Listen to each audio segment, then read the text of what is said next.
Setelah membuang Yusuf ke sumur, saudara-saudaranya sangat takut untuk pulang dan bertemu Nabi Yakub. Mereka pun menunggu sampai malam agar bisa menutupi keburukan mereka. Mereka juga memiliki ide untuk mengatakan kepada Yakub kemana Yusuf.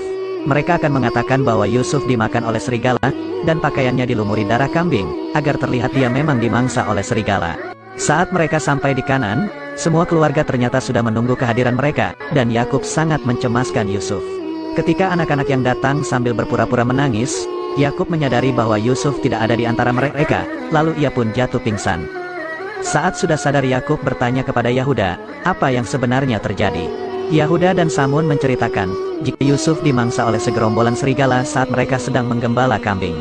Dengan sandiwaranya mereka semua mengarang cerita, seakan-akan kejadian itu sangat mengerikan bagi mereka. Yahuda juga memberikan pakaian Yusuf yang sudah dilumuri darah kambing tadi kepada Yakub, agar dia percaya bahwa memang Yusuf dimangsa oleh para serigala. Yakub pun percaya jika itu adalah pakaian milik Yusuf yang membuatnya semakin bersedih dan kembali pingsan.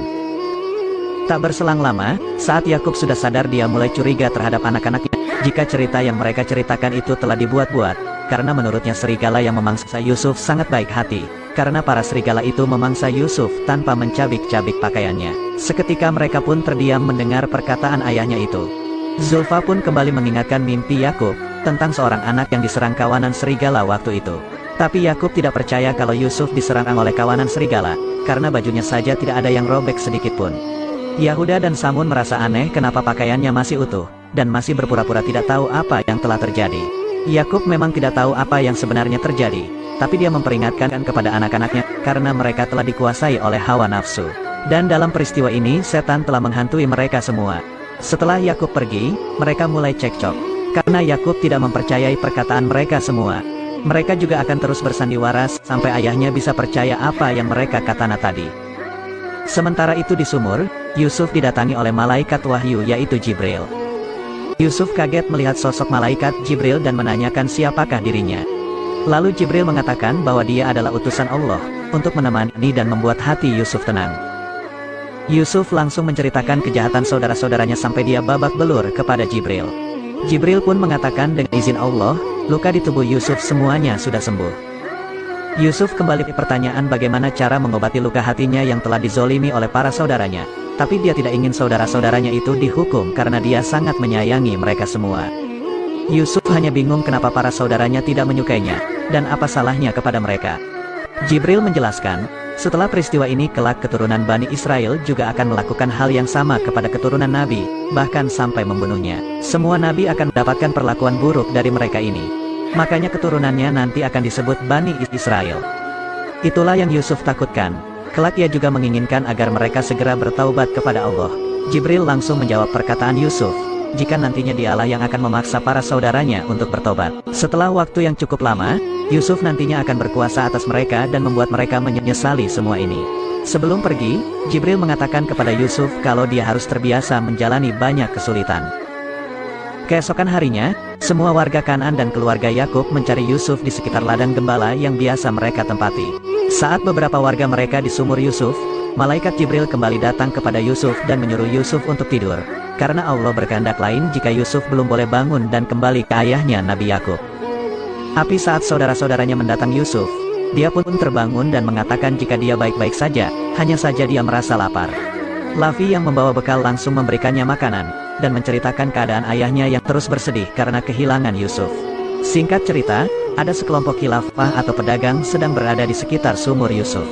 Dan di saat itu juga datang badai pasir yang membuat khilafah itu harus kehilangan arah untuk menuju Mesir. Ternyata pemimpin khilafah itu juga pemeluk agama Tauhid, karena dia juga merupakan cucu dari Nabi Ibrahim. Pria itu bernama Malik. Mereka pun bergegas melanjutkan perjalanan menuju Mesir, tapi karena mereka kehabisan air, mereka harus mencari air terlebih dahulu agar persediaan mereka bisa mencukupi saat dalam perjalanan. Ketika khilafah itu mendekati sumur Yusuf, para saudara-saudara Yusuf segera bersembunyi, karena mereka tidak ingin ketahuan. Malik sebenarnya sudah tahu jika di sumur yang sekarang ditempati Yusuf saat ini airnya payau dan tidak bisa untuk diminum. Mereka pun sebenarnya enggan untuk mengambil air di sumur itu. Tapi anehnya para hewan yang dikendarai mereka berhenti di depan sumur, dan seakan-akan tidak mau untuk melanjutkan perjalanan. Karena hal itu, Mereka pun memutuskan untuk istirahat sebentar. Di sana salah satu teman Malik berpikiran bahwa para hewan itu pasti mencium bau air, makanya berperilaku aneh seperti itu. Di saat itu juga ada kakek-kakek yang sedang merasa kehausan, dan menginginkan air yang sudah menipis. Akhirnya para khilafah itu mencoba mengecek sumur itu, untuk memastikan apakah airnya payau atau tawar. Dan dengan kehendak Allah, air sumur yang seharusnya payau berubah menjadi tawar, yang membuat Malik merasa aneh mengetahui hal itu. Di sisi lain saudara-saudara Yusuf mulai berpikir, bagaimana jika para khilafah itu menemukan Yusuf di sumur itu? Yahuda pun berniat akan menjual Yusuf ke khilafah itu sebagai budak, agar Yusuf dibawa pergi jauh oleh mereka dan tidak bisa lagi bertemu dengan Nabi Yakub. Yusuf yang melihat ada seseorang sedang mengambil air di sumur, berniat akan menaiki talinya. Tapi dia kembali teringat dengan kejadian saat saudara-saudaranya menzaliminya. Lantas ia pun lalu mengurungkan niatnya untuk keluar dari sumur itu. Tak berselang lama, Jibril pun datang dan mengatakan bahwa para khilafah itu diperintahkan untuk menyelamatkannya. Tapi Yusuf juga harus ikut khilafah itu dan tidak boleh kembali ke ayahnya, karena dia akan ditugaskan untuk menyelamatkan hamba-hamba Allah di suatu tempat. Yusuf pun tak tega meninggalkan ayahnya yang selalu bersedih di rumahnya. Tapi Jibril mengatakan bahwa Yakub harus bisa bersabar berpisah dengan Yusuf bertahun-tahun, karena itu adalah kehendak Allah. Jibril juga berpesan kepada Yusuf, kalau dia tidak boleh menyebutkan nama dan jati diri kepada khilafah itu. Jika mereka menanyakan namanya, cukup menjawab bahwa Yusuf adalah anak sumur. Akhirnya Yusuf dikeluarkan dari sumur itu, yang membuat para khilafah itu terkejut melihat anak yang begitu tampan keluar dari sana. Yusuf terlihat sedang mencari keberadaan saudara-saudaranya. Dan tak berselang lama mereka pun datang. Lalu menyatakan bahwa Yusuf adalah budaknya yang kabur. Mereka pun berniat akan membawa Yusuf pulang. Tapi Yusuf sempat mengatakan kepada Malik, bahwa mereka telah membuangnya ke dalam sumur itu, yang membuat Malik merasa iba terhadap Yusuf. Ketika Yusuf ditanya oleh Malik, apakah benar dia budak mereka?